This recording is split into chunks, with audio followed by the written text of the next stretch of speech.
Hello friends, स्वागत है आपका टॉपर जून में। आज हम ब्रजगुणन खंड द्वारा समीकरण को हल करना सीखेंगे।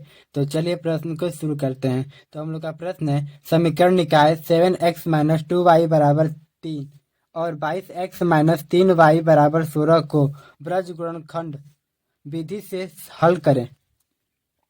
तो समीकरण निकाय इसको और इसको हम लोग लिख लेंगे। तो आइए सबसे पहले इसको लिखते हैं। तो लिखेंगे 7x-2y बराबर 3। अब देखिए, इस समीकरण को हम लोग 0 के बराबर करेंगे। तो लिखेंगे 7x-2y। देखिए, ये प्लस का 3 है और बराबर के इस साइड में आएगा तो माइनस का 3 होगा। तो लिखेंगे -3 बराबर 0। ये समीकरण हम लोग का 1 हो गया, ये बराबर हो गया। अब हम लोग इसको लिखेंगे और इसको 0 के बराबर करेंगे। तो लिखेंगे 22x-3y बराबर 16। तो ये प्लस का 16 है और बराबर के इस साइड में आएगा तो माइनस का 16 हो जाएगा। तो 22x-3y-16 बराबर 0। ये हम लोग का समीकरण 2 हो गया। अब देखिए, इस प्रश्न को ब्रज गुणनखंड से सॉल्व करना है। तो सबसे पहले हम लोग ब्रज गुणनखंड का सूत्र लिखेंगे। तो आइए लिख लेते हैं। तो सूत्र होता है x बटा में b1c2 माइनस b2c1 बराबर y बटा में होता है हम लोग का c1 और a2 माइनस c2 a1 और एक बटा में होता है हम लोग का a2 b a1 होता है, सॉरी a1 और b2 माइनस a2। ये सूत्र हम लोग का हो गया ब्रज गुणनखंड विधि का। अब देखिए, b1 b2 या c1 c2, तो इन सभी का मान हमें नहीं पता है। तो आइए इन दोनों समीकरण से मान को ज्ञात कर लेते हैं। अब देखिए, जो x के साथ गुणा में है वो a1 का मान हो जाएगा, यानी कि a1 का क्या मान होगा 7, क्योंकि x के साथ 7 गुणा में है तो हम लोग का 7 a1 का मान हो जाएगा। तो लिखेंगे a1 बराबर 7, यहाँ पर कोमा देंगे। और b1 का मान हम लोग का क्या होगा, जो y के साथ गुणा में होता है वो हम लोग का b1 का मान हो जाएगा, यानी कि -2 हम लोग का b1 का मान हो जाएगा। तो -2 हम लोग का b1 का मान हो गया। और जो किसी के साथ में गुणा में न होता है वो हम लोग c1 का मान हो जाता है, यानी कि c1 का मान हम लोग का हो जाएगा -3। वही काम हम लोग समीकरण 2 में करेंगे। तो हम लोग का a2 का मान कितना हो जाएगा 22, क्योंकि x के साथ 22 गुणा में है तो हम लोग का a2 का मान हो जाएगा 22 और b2 का मान हम लोग का कितना हो जाएगा -3 हो जाएगा। लिखेंगे -3 और c2 का मान हो जाएगा हम लोग का -16। अब देखिए, अब हम लोग आसानी से इन सभी का मान इसमें पुट कर सकते हैं। तो आइए कर लेते हैं। तो लिखेंगे x बटा में b1 इसमें खोजेंगे। तो b1 कहाँ है, हम लोग का b1 इधर है। b1 का मान कितना हम लोग का -2, तो यहाँ पे लिखेंगे -2। अब c2 इसमें खोजेंगे तो c2 का मान कितना है -16, यहाँ पर लगाएंगे -16, माइनस है तो माइनस। अब देखिए b2 का मान खोजेंगे तो -3 है, यहाँ पे लिखेंगे -3। अब c1 का मान हम लोग का -3 है, यहाँ पर भी लिखेंगे -3, बराबर है, यहाँ पर भी बराबर लगेगा। y है, यहाँ पर भी y बटे में। अब इन सभी का मान रखेंगे। अब c1 का मान खोजिए। c1 का मान हम लोग का -3 है, यहाँ पर भी -3। और a2 का मान हम लोग का 22 है, a2 का मान 22 है, माइनस है, यहाँ भी माइनस। अब देखिए c2 का मान -16 है, ये भी माइनस है और ये भी -16। अब a1 का मान 7 है, बराबर है, यहाँ भी बराबर, बटा में 1 बटा में इन सभी का मान रखना होगा। अब देखिए a1 का मान खोजेंगे, a1 का मान भी 7 है।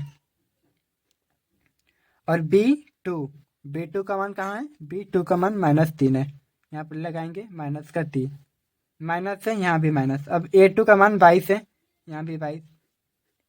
और b1, देखिए b1 का मान कहाँ है -2।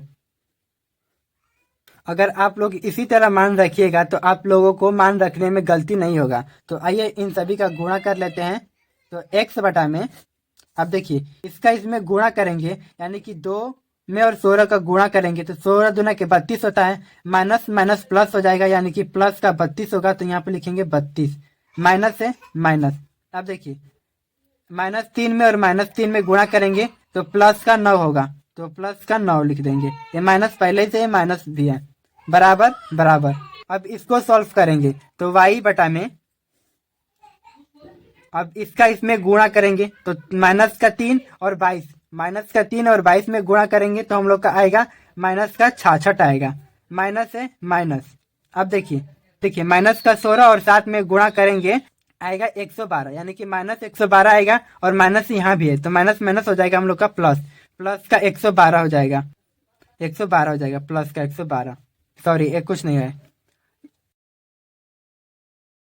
बटा में 1। अब देखिए इसका इसमें गुणा करेंगे तो हम लोग का आएगा माइनस का 21, माइनस है यहाँ भी माइनस लगाएंगे। अब देखिए -2 में और 22 में गुणा करेंगे तो -44 आएगा। ये माइनस है और -44 और माइनस प्लस हो जाएगा, यानी कि प्लस का 44। अब देखिए यहाँ पर लिखेंगे x बटा में 32 माइनस 9 और यह बराबर y बटा में माइनस का 66 प्लस, यहाँ पे लिखेंगे माइनस का 66 प्लस 112 बराबर 1 बटा में माइनस का 21 और 44, माइनस का 21 प्लस 44। अब देखिए आगे सॉल्व करेंगे तो x बटा में, अब घटाएंगे तो हम लोग का आएगा 23 बराबर, अब इसको घटाएंगे तो हम लोग का आएगा 46, अब इसको घटाएंगे तो हम लोग का आ जाएगा 1 बटा में 23। अब देखिए एक डन इसको इसके साथ कंपेयर करेंगे और एक डन इसको इसके साथ कंपेयर करेंगे, तो आइए करते हैं। तो करेंगे x बटा में 23 बराबर 1 बटा में 23। कंपेयर करने का मतलब है x बटा में 23 को 1 बटा में 23 के बराबर करेंगे। अब तिर्यक गुणा करेंगे तो इसका गुणा इसके साथ करेंगे और इसका गुणा इसके साथ करेंगे, यानी कि x के साथ 23 में गुणा करेंगे। तो आइए करते हैं। अगर x के साथ 23 में गुणा करेंगे 23x हो जाएगा बराबर 23 में 1 का गुणा करेंगे तो हम लोग का आएगा 23। अब देखिए इस 23 से इस 23 कटेगा तो बचेगा हम लोग का 1। अब देखिए अब इसका इसमें कंपेयर करेंगे, पाई पार लेते हैं। अब लिखते हैं y बटा में 46 बराबर 1 बटा में 23।